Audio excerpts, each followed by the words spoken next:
Anilu, political loyalty is highly transactional. It is based on a principle that the Gandhi family can get them power. If they don't get them power, when would the congressmen get out of patience? That is also in the realm of possibility. So this sort of shifting comes from 24 Akbar Road to 9A Kotla Road at a time when Congress needs to prove itself and the leadership has to prove itself. No, Karyakarta has to prove itself. The Congress wants to stand for openness and a kind of transparency, and it accuses BJP of being very restrictive, and so they must open doors in a legitimate thing, because after all, a political party, particularly in opposition, stands to gain a lot if they have sort of easy access, and if they have a very cordial, amicable relations with various layers of media. Congress as a political party is very much allergic to change. It lacks a kind of accountability. It has a sort of central disciplinary committee, and Anilu, you and me, we have seen for years that disciplinary committee has not met or has not cracked, so to say, whip, and that's why we saw moreover 150 party leaders of consequence leaving the party since 2014 onwards. Is lack of election management. Every time there is election, the Congress party outsources its election mechanism to a Kanu Golu, earlier to a Prashant Kishore, or to Naresh Arora or somebody, rather than having its own, in-house. There is a lot of talent is there. Sasikanth Senthil is there, Praniti Shinde is there. You can go on, dozens of names, not to talk of course, Sachin Pilot and several others. But there is a total lack of, election management. Hello and a warm welcome to HW News Network, your one-stop show, truth be told, for some engaging and thought-provoking conversations.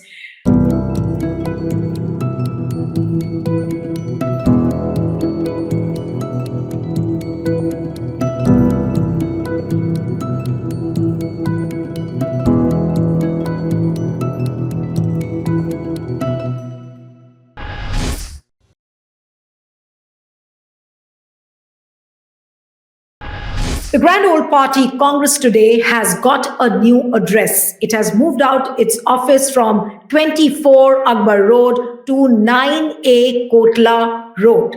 Now, Congress Parliamentary Party Chief Sonia Gandhi inaugurated the party headquarters, marking a key moment in the history of the Grand Old Party, which has operated for so many years from 24 Akbar Road. Now, Sonia Gandhi was present along with her, Mallikarjun Kharge, Rahul Gandhi, and the entire CWC, and the top functionaries of the Congress were present while inaugurating this building, which is supposed to be a 5-storied building with different floors allocated to different sections. But the big question is that can this new building of Congress bring in a new work culture as well? Will it shake up the party so that it can overcome its electoral challenges?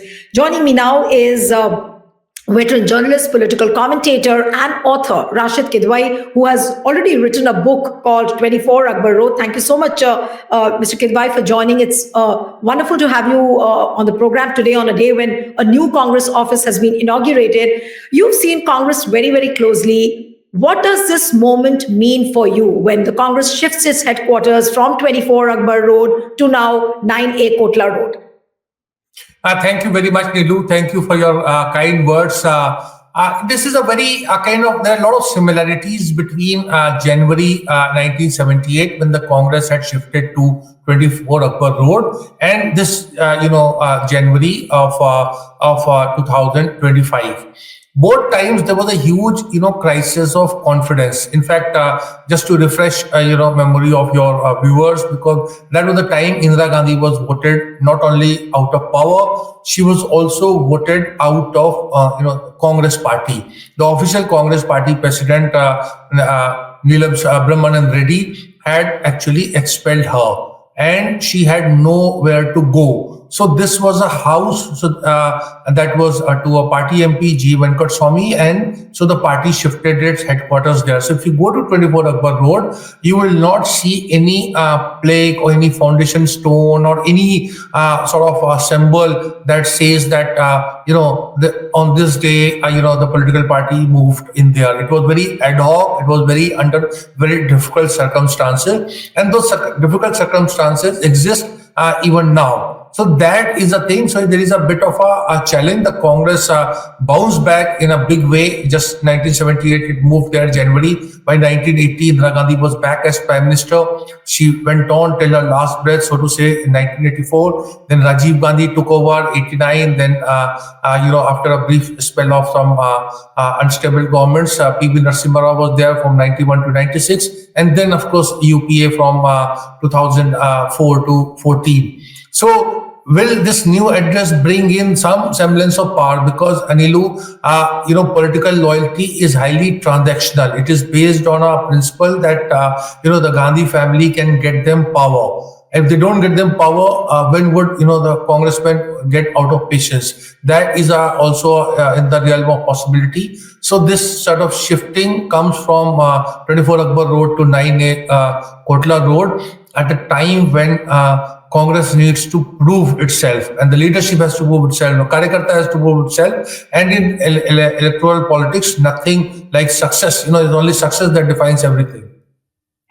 But Mr. Kidwai, many people are calling this new Congress office as the corporate office, where party is thinking of retaining the 24 Akbar Road. What have you heard from your sources? Have you spoken to some senior leaders who might have shared something with you that what is it going to be like?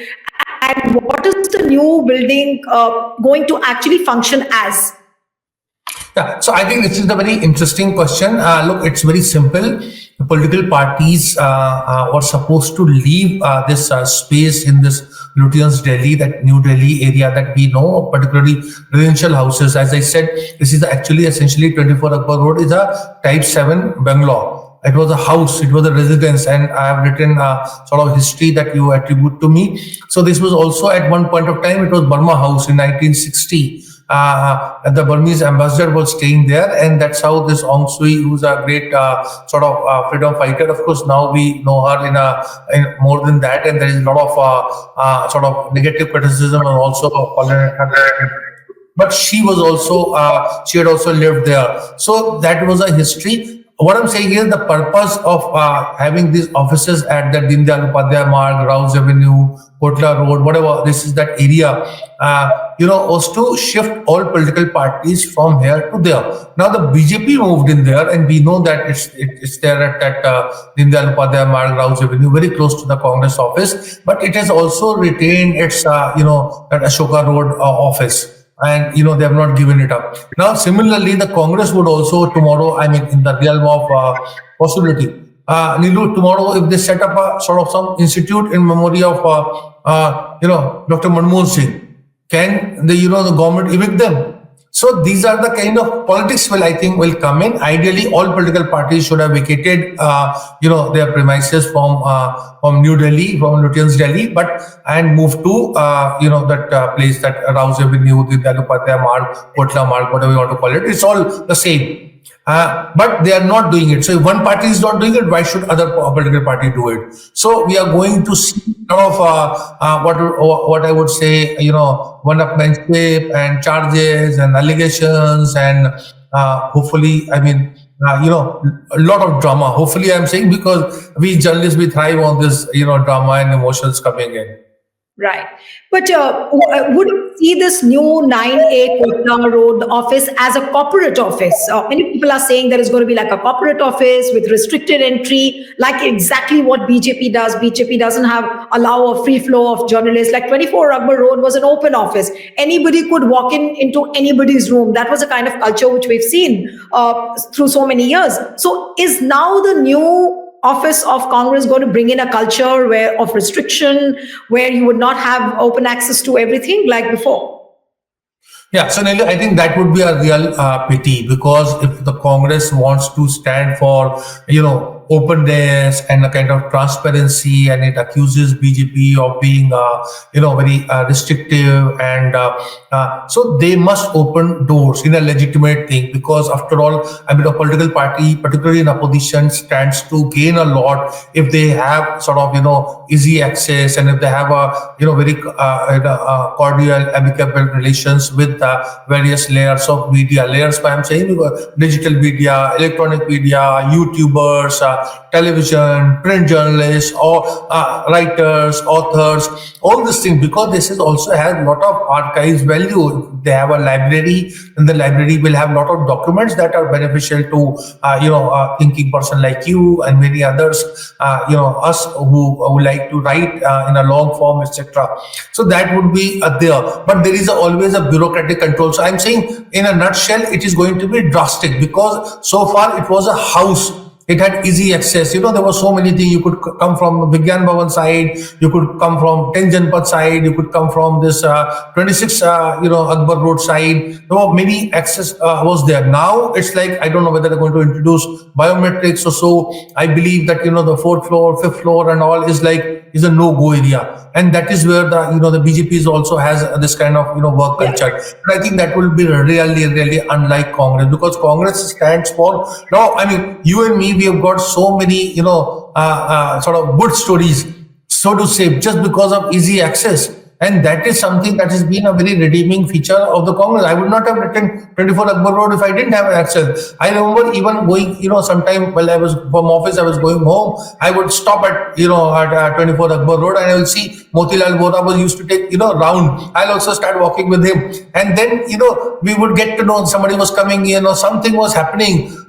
Sometime even I saw that, some movement was taking place, and then they realized this was for some kind of election funds were coming. So what I'm saying is, today we are talking about interesting details of 24 Akbar Road, because we had easy access, and a political party is very different from corporate office, particularly when it is an opposition. Right. But Mr. Kidwai, one thing is which everyone is asking, and of course, then after that, I'll come to some lighter stories as well, that will this new headquarter bring in a cultural change in the political culture, in the work culture? How will Congress amend those changes? Having a good office, it's fine. It's important. It sends out a strong message that, look, in difficult times as well, if Congress has been able to come up with a good headquarter and another new headquarter, that is a big achievement for Congress, where funds were squeezed, where political choking was visible for so many years. And if in that situation, if Congress has been able to come up with a good and swanky headquarter like what the building looks like, it does look like an achievement. But then what beyond this brick and mortar structure of the Congress building? Neelu, I think you've raised a very pertinent, very important point, and I wish I could say yes, but I do not think so. I think the Congress as a political party is very much allergic to change. It lacks a kind of accountability. It has a sort of central disciplinary committee, and Neelu, you and me, we have seen for years that disciplinary committee has not met or has not cracked, so to say, whip, and that's why we saw more over 150 party leaders of consequence leaving the party since 2014 onwards. So there is a and you look at every time there is a poll debacle, there is a committees appointed, but the committee reports are not sort of submitted, and not to talk of being discussed, and many office bearers don't come and occupy office that has been given to them. They consider it's their kind of infra dig, and therefore I'm saying there is a need for accountability. I have also addressed Neelu a wider issues, that why say suppose there is somebody who's a full-timer AICC general secretary or secretary or whatever. You see, they don't get salary. They only get that some petrol bill vouchers. Now not everybody is a member of parliament or MLA. If you look at today's Congress, there are very few people who are elected representatives in the sense. So how are they going to, run their kitchen? How are they going to run offices so that work culture, kind of corporate like, or I wouldn't say corporate like, professionally. The Congress needs a lot of dose of accountability and professionalism. Can Mallikarjun Kharge impose? But I think a lot of responsibility lies with Mr. Rahul Gandhi, who is also, and Sonia Gandhi, who represent the political leadership of the Congress. So if they made accountable that you're going to stay in office at least 5 days in a week, if you're in Delhi, if you're not traveling for official purpose. Mind you, Neelu, and you've seen it, but for the benefit of your viewers, I want to see Motilal Vora, who was a Congress treasurer, who was 80-year-old and 90-year-old. See, he was always there. Not 5 days, but perhaps 6 days. Not 8-9 hours, but 12 hours. Digvijay Singh, many, Mohsina Kidwai, Ambika Soni, I can go on, even when Ghulam Nabi was in Congress, they were there. But then there is I would say lately in the sense, during particularly maybe Sonia Gandhi, because she was staying at 10 Janpat, which was next door to 24 Akbar Road, so she would often work from 10 Janpat instead of coming to 24 Akbar Road, and there were security concerns were there.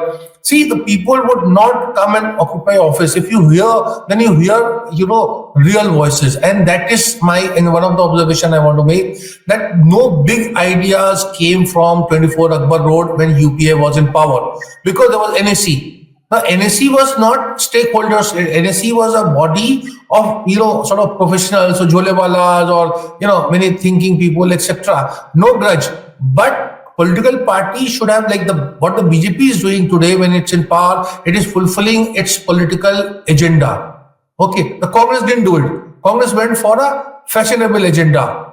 Communal violence bill, right to information, right to education. I will give full marks to it. I'm not taking away right to food. But you see, what was the political mission of the Congress? What did Congress do in that direction? The answer is big no. Right. You spoke a lot about accountability and, fixing what has already gone wrong so much with the Grand Old Party. Now, the first question which comes to everybody's mind is that look at the number of leaders who were sitting today during the inauguration ceremony, especially in the first two rows. Now, how many of them have really been held accountable for the political failure of Congress? And then the next question, which just extends from what I have said, that will Mallikarjun Kharge or will Rahul Gandhi, or for that matter now even Priyanka Gandhi, how much will she be able to hold the people accountable for their failures if they are not acting or if they are going against a party line? There have been various allegations that there are lots of sleeper cells within Congress who are working for the BJP, all sorts of these allegations. But if the party can really see through such people, then why should it not run the Riot Act? Yeah. Again, I must compliment you, Neelu, for raising very probing and searching questions. Perhaps, I don't have a ready answer, but of course, we have a sort of, explanation to it. The Congress, because sab chalta hai approach, so there is a lot of political kho that goes on. Kho in the sense that Mr. Mallikarjun Kharge, who's the elected Congress president, thinks that it is the political leadership represented by, 3 Gandhis or 2 Gandhis, they should be taking a call. Gandhis think that it is for Mr. Mallikarjun Kharge to be doing it, and there are some people who are sort of people around around these leaders who are calling shots. I would not go in great details, but one of the major reasons of the failure of India Alliance to come up, even before, during election, general elections, and after, is because of this political kho that I'm talking about. Had Mr. Kharge been given a mandate to keep that flock together, Mr. Kharge would have done it in a great style. And similarly, if Rahul Gandhi or Priyanka Gandhi was given, or for that matter Sonia Gandhi was given charge, things would have worked. But it was based on a lot of perception, assumptions. So structurally, the Congress did not, or even the entire India Alliance did not build any institution of having a secretariat, having alliance spokespersons, having a talking points, having some kind of position papers, and working out some rules of the game, some coalition dharma. None of it happened. So therefore, what you see in Delhi and what you saw in earlier in Maharashtra or in Haryana is a very ugly spectacle of India alliance leaders abusing and attacking each other. So this is one of the things. One more thing which I feel very strongly about, and it's also because being a sort of Congress watcher or a person who has a quasi academic interest in the Congress, is lack of election management. Every time there is election, the Congress party outsources its election mechanism to a Kanugolu, earlier to a Prashant Kishore or to Naresh Arora or somebody, rather than having its own in-house. There is a lot of talent is there. Sasikanth Senthil is there. Praniti Shinde is there. You can go on. Dozens of names. Not to talk of course, Sachin Pilot and several others. But there is a total lack of election management. Now, elections are a reality. One nation, one election. I don't know when it will come, but you need to be ready. There is no think tank. The RSS and BJP, the Congress can go and criticize, but they have 137 affiliated organizations which are working round the clock. Okay, which are the Congress? You see, there is no Seva Dal. I mean, when I used to go to 24 Akbar Road, they say the Beva Dal. In a sense, it's like the people of good time. All kind of things are said about all these organizations. The Congress had a thing called, Sadbhavna Ki Sipahi. If I ask you, you are a very enlightened person. If I ask you, who are the office bearers of this Sadbhavna Ki Sipahi? After Sunil Dutt died, the whole thing collapsed. We don't talk about it. Now, if country doesn't need Sadbhavna now, I don't know when will it need it. Right. Another question which has been spoken about is the fact that Motilal Vora and Ahmed Patel had worked big time, to shift the entrance of the Congress office to the Kotla Road, because obviously if the entrance had been through Deen Dayal Upadhyaya Marg, then obviously a party who has been opposing the BJP ideology, the RSS ideology, so how could they have the main entrance from the same route where BJP is having an entrance? Nevertheless, Aam Aadmi Party also has an office on the same road. But was this done deliberately to have the entrance of the Congress office from the Kotla Road and not from the Deen Dayal Upadhyaya route? Well, I think, Neelu, these are the things which are high on optics and very little on substance.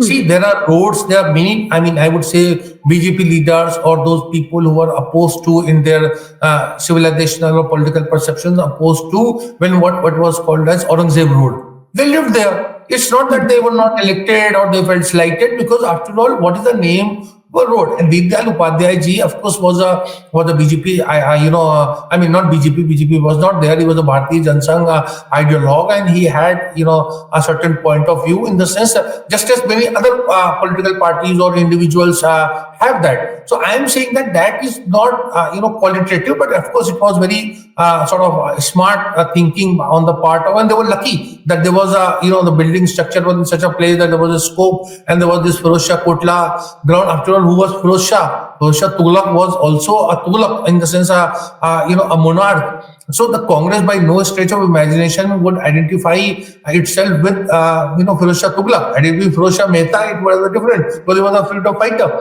Now you look at that road. That road has a CPI office. Now CPI was a second largest, political party in Lok Sabha during the first, second, and third election. You see, the Jansangh and CPI used to come second and third. Since the time the CPI has moved, and of course CPI is split into CPI, CPM, and CPI. There's hardly any Lok Sabha member that you can think of that CPI is having today. So the political fortunes are not because of the name of the road or the kind of office you have. It's about, like you earlier described, blood and sweat. And that is required a lot of hard work, a lot of application goes. There is no shortcut to success than hard work. The Congress is not working hard. They have sort of think that it is Gandhi who are going to deliver them power. Gandhis have this illusion of grandeur that yes, people are vote for us. But it's only look at the Neelu, look at the kind of vote percentage of Congress: 17%, 18%, 20%, something like that. Why can't Congress get at least one in fourth vote, in the sense that that would mean 25% vote? So all those yatras and all would make an impact if the Congress vote bank goes up. Right. So my last question to you, and very briefly, if you could answer that, this was a momentous occasion today while Congress inaugurated a new office. That too, after 47 years, they've got a new address. But how hopeful are you of the new culture, which can really bring back the golden era of Congress? Human civilization, survives on hope. So I think a political party in democracy, a particular principal opposition party, has a very, a role cut out for itself. But as we know, the Congress is pitted against many odds. And if you look at those elections, cycle of election, Delhi, again, the Congress cannot do worse than what has done before, because they've been a zero. Next election is in Bihar. So I think Assam and Kerala is something that would bring, some glory, can bring some glory to this 9A Kotla mark. So if the Congress manages to, win Kerala from the left parties, or Assam from the BJP, then the congressman would have reasons to believe that there is some work or some hope. Otherwise, Neelu, you look at the cycle of elections, if Congress keeps losing, then by 29, I am not exaggerating, you will have someone else other than Rahul Gandhi would be pitching himself as a prime ministerial candidate. Right. So hoping for the best, and let's keep a watch on what things happen as far as the new Congress office is concerned. Thank you so much, Mr. Rasheed Kidwai, for joining on HW. Thank you. Thanks. Stay ahead with our cutting-edge news app. Instantly access the latest shorts in just 1 minute and breaking news in just 50 words. Download now for a smarter, faster news experience.